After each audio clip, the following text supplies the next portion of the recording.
What if Bitcoin became the primary money of the world? A true Bitcoin standard where nations, businesses, and individuals settled in Bitcoin instead of dollars, euros, or yen. To understand the possibilities, we first need to recall the problem with money today. Modern fiat currencies are created primarily through debt. Central banks like the Federal Reserve issue new dollars digitally when governments borrow or banks extend credit. This expands the supply without corresponding productivity gains, leading to inflation, prices rising over time. The result? Your savings lose purchasing power, wages lag behind costs, and wealth concentrates toward those closest to the money creation. Banks, governments, and connected elites, widening the gap between rich and poor. Many Austrian economists argue this system is backward. Technology naturally drives abundance. Things get better, faster, and cheaper over time. In a free market without monetary interference, prices should fall, deflation, as innovation reduces production costs. Yet Keynesian-inspired fiat systems resist this natural deflation by expanding supply, encouraging spending and debt to maintain growth. This distorts incentives, punishes savers who see their money weaken, and demands endless expansion on a finite planet. Let's consider real examples. In the early 1950s, a loaf of bread cost roughly 12 to 15 cents, actually quite affordable relative to average wages at the time, when quality ingredients and smaller-scale production were the norm. Today, industrial farming, efficient ovens, and global supply chains make bread far more abundant and quicker to produce than ever before.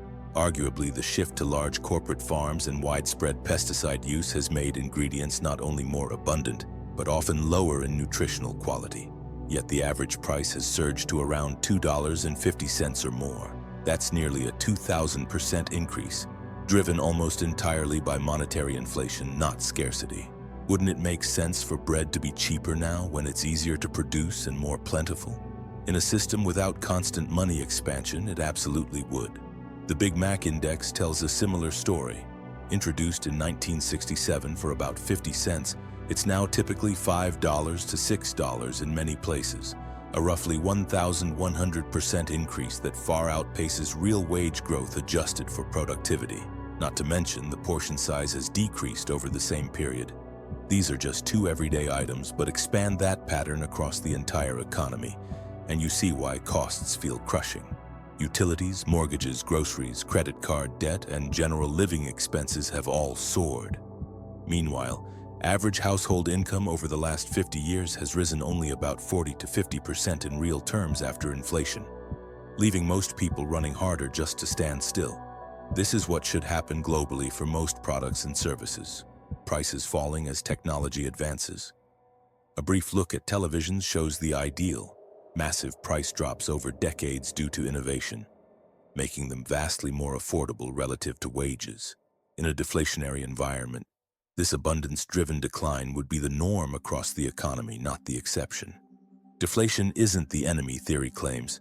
In a sound money system, falling prices reward efficiency and innovation. Producers compete to lower costs. Consumers gain purchasing power, and savers see their money grow stronger over time. Historical evidence supports this. During the 19th century gold standard, mild deflation coincided with rapid growth. Living standards soared as technology advanced. So what is sound money? Economists often define it by 5 key properties: portability, divisibility, scarcity, verifiability, and fungibility.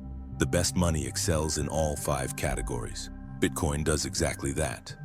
It offers unmatched portability because you can send any amount globally in minutes over the internet, without borders or intermediaries.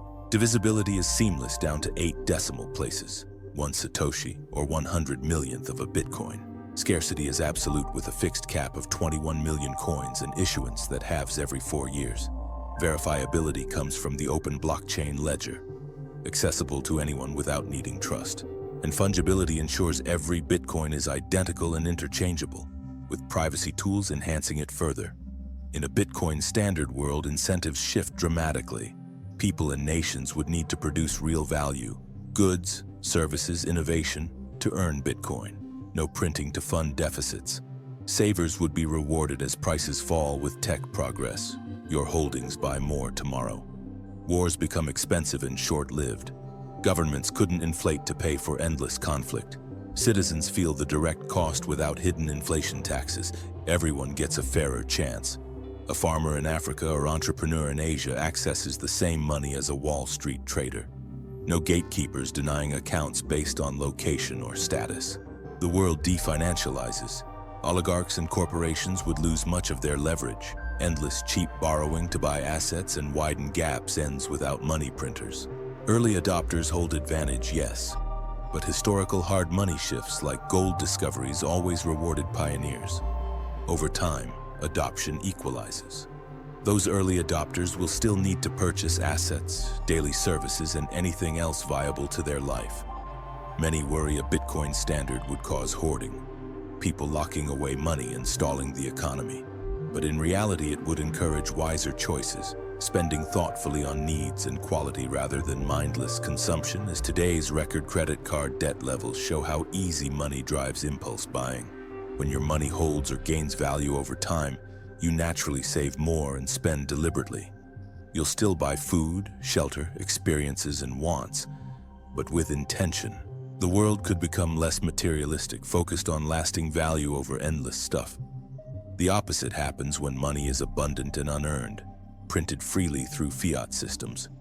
Then it's more valuable spent immediately than saved, because it loses purchasing power fast. Germany's 1923 hyperinflation is the extreme example. Money devalued so rapidly that workers were paid twice a day, rushing to stores with wheelbarrows or suitcases of banknotes to buy essentials before prices doubled again. Some even burned cash for heat. It was cheaper than wood. We're not there yet, but unchecked monetary expansion always pushes systems toward that breakdown. We've never truly experienced free market capitalism or pure Austrian economics under sound money. Every historical system had some government interference or central control. A Bitcoin standard could come closest, decentralizing power and distributing it back to people like you and I. But getting there would require the dollar, and fiat in general, being printed so far into oblivion that alternatives become inevitable. Governments might adopt Bitcoin reserves for stability. Investment firms like BlackRock could expand Bitcoin ETFs to billions. Banks like JP Morgan might integrate it for settlements. And large businesses like Tesla or MicroStrategy could hold it on balance sheets as a treasury asset. Kind of like the world we're in today. To understand how we might arrive at that world, it's useful to look at how new forms of money have historically gained acceptance. Money tends to evolve through four broad stages: discovery, store of value, medium of exchange, and finally, unit of account. Take gold as the classic example.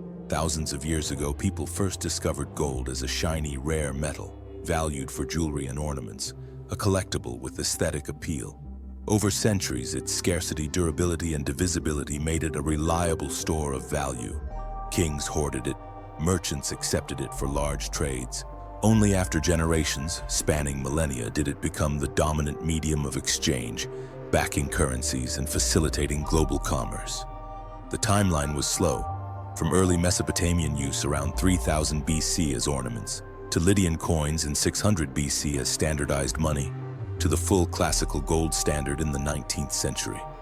Bitcoin is following a similar path but accelerated dramatically by technology and global connectivity. It began as an obscure idea, a 2008 white paper by Satoshi Nakamoto, dismissed by most as a speculative experiment or digital collectible for internet nerds. Early adopters mined and traded it for curiosity or novelty. Remember the guy who spent 10,000 BTC on pizza in 2010? Rapidly, its fixed supply and security turned it into an investment asset and emerging store of value. Today, regulators like the CFTC and CEA classify it as a commodity, alongside gold and oil. Institutional adoption has surged. It's the fastest growing ETF of all time. Investment firms hold billions, corporations allocate treasury reserves, and banks are accepting it as collateral. We're already seeing the shift to medium of exchange. Businesses like Starbucks, Home Depot, Whole Foods, and many other major retailers accept Bitcoin payments via apps. Payroll companies let employees receive portions in Bitcoin. And Lightning Network enables fast, low-cost transactions. Because of the internet, network effects spread globally in years, not centuries. Discovery happened online instantly. The investment phase exploded in the 2010s. The store of value recognition solidified in the 2020s, where we're at today. The final stage, widespread daily money, could accelerate even faster if fiat continues losing trust.